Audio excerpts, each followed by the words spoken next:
I come from a relatively small family, just my mom, Dad, my sister, and me.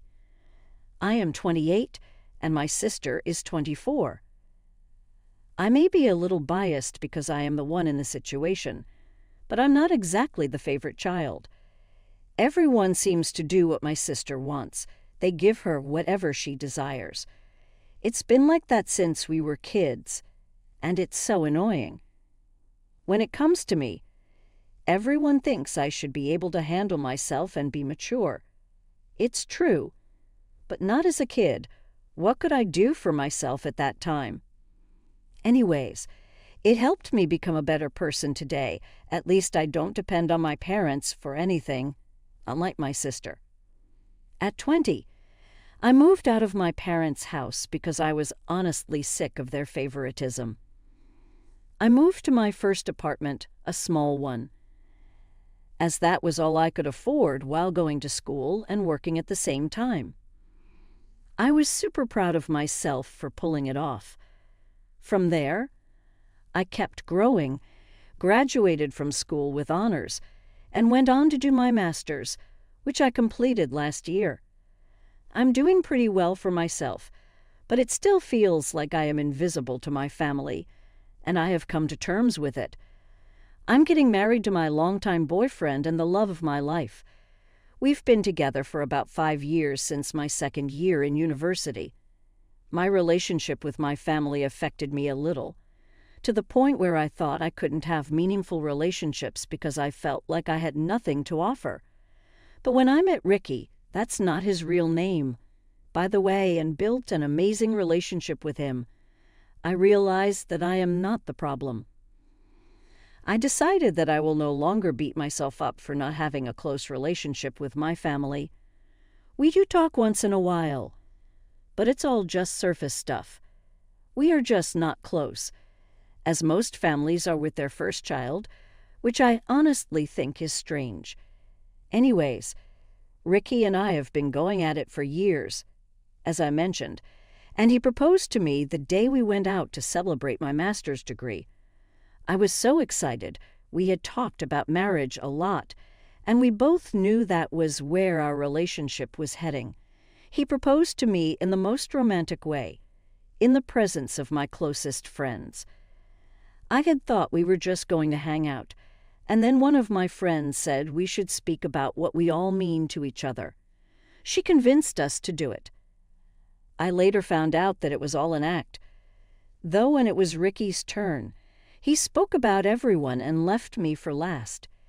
He said the sweetest things, and I was almost tearing up when he proposed.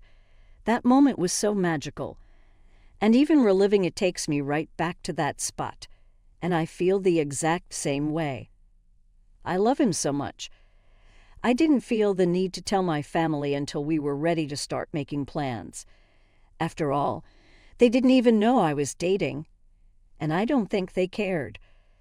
Ricky finally persuaded me to tell them, so I went home one weekend with him. That day, he was looking so good I had to tease him about trying to impress my parents, and he didn't deny it. My sister wasn't home when we arrived, but she came in a few minutes later. Can you imagine that she kept flirting with him even after she found out that I brought him home as my fiancé, who I was obviously going to marry?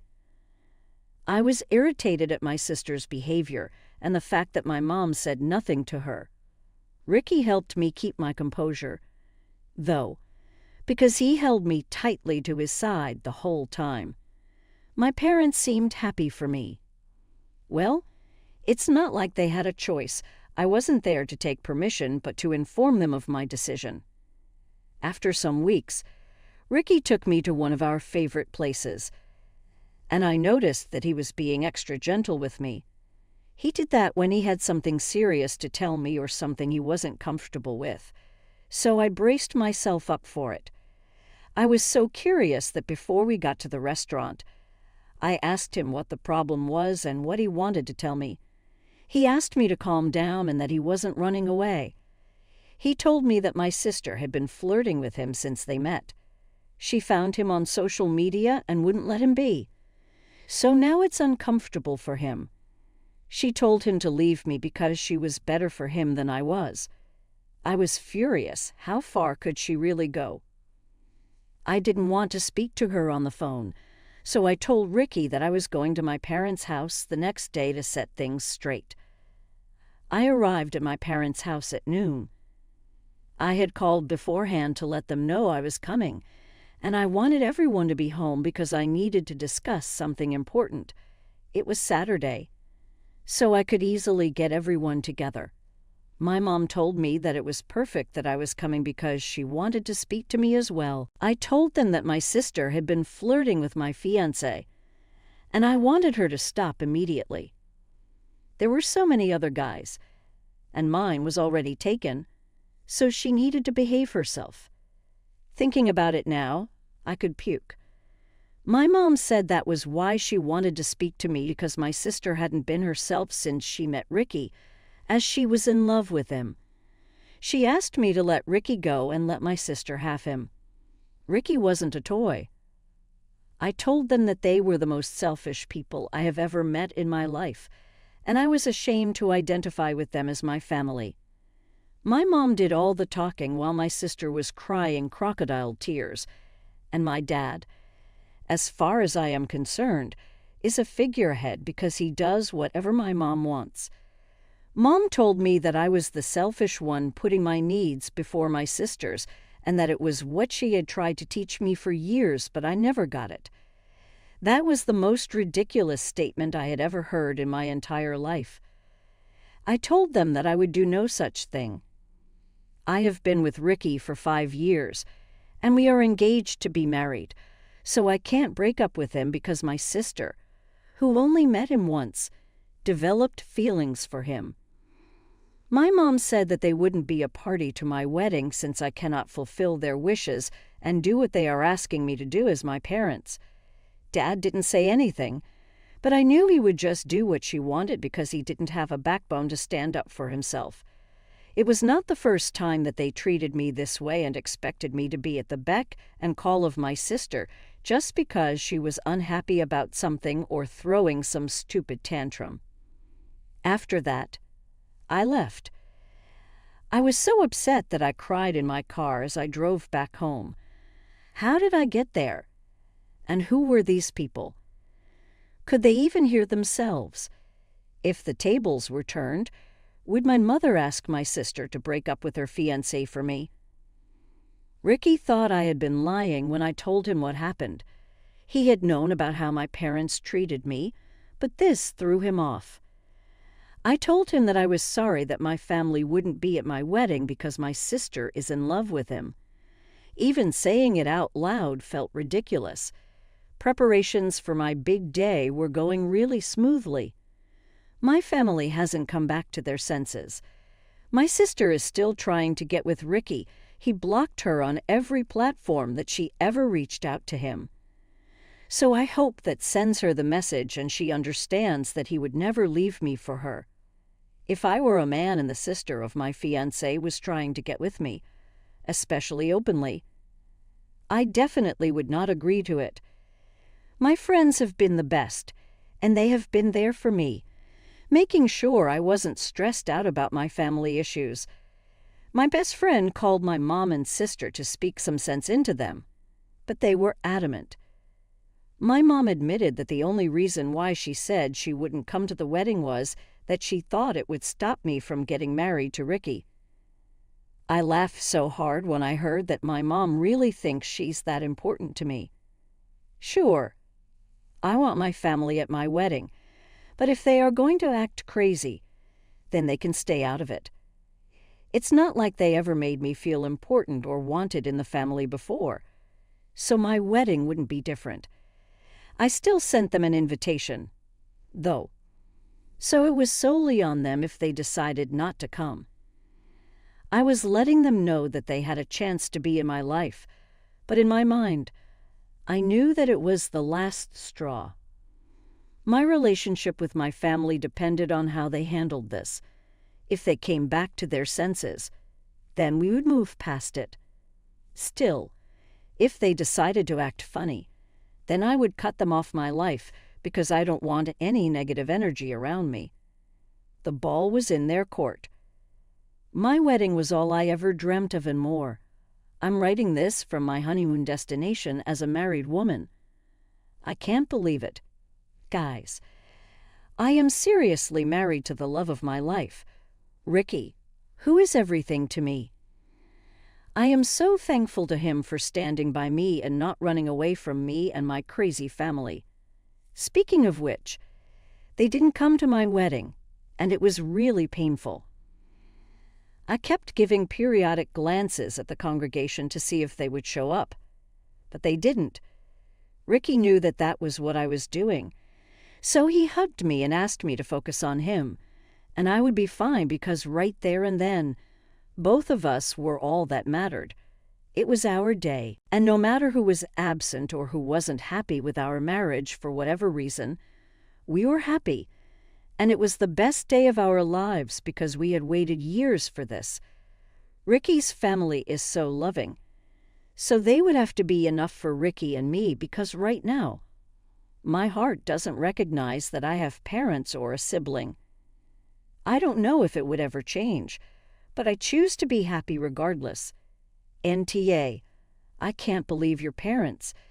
They are not fit to be called parents.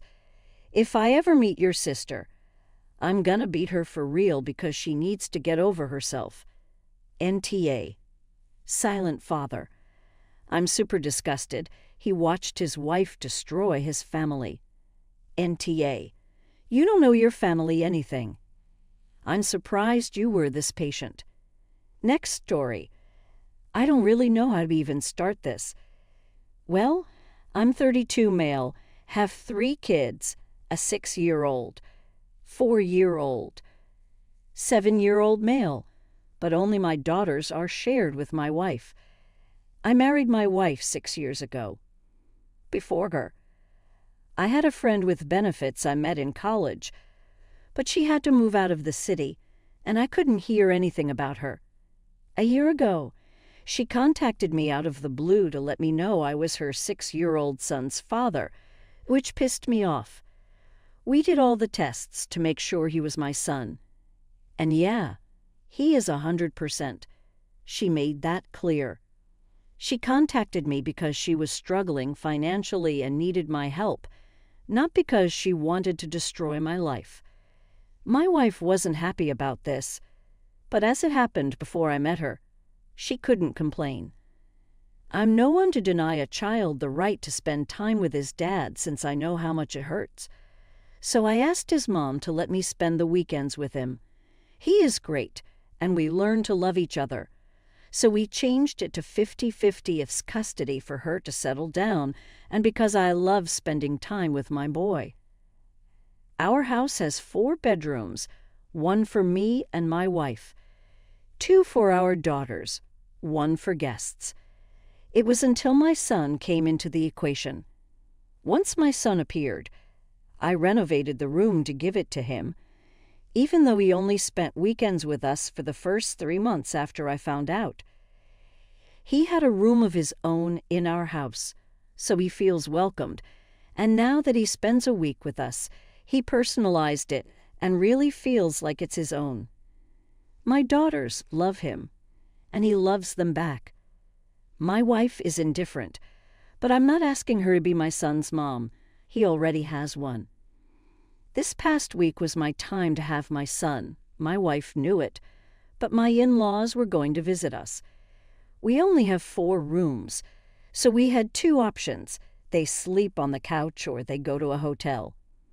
My wife didn't say anything, and I assumed she knew what the situation was since my son was staying with us that week too.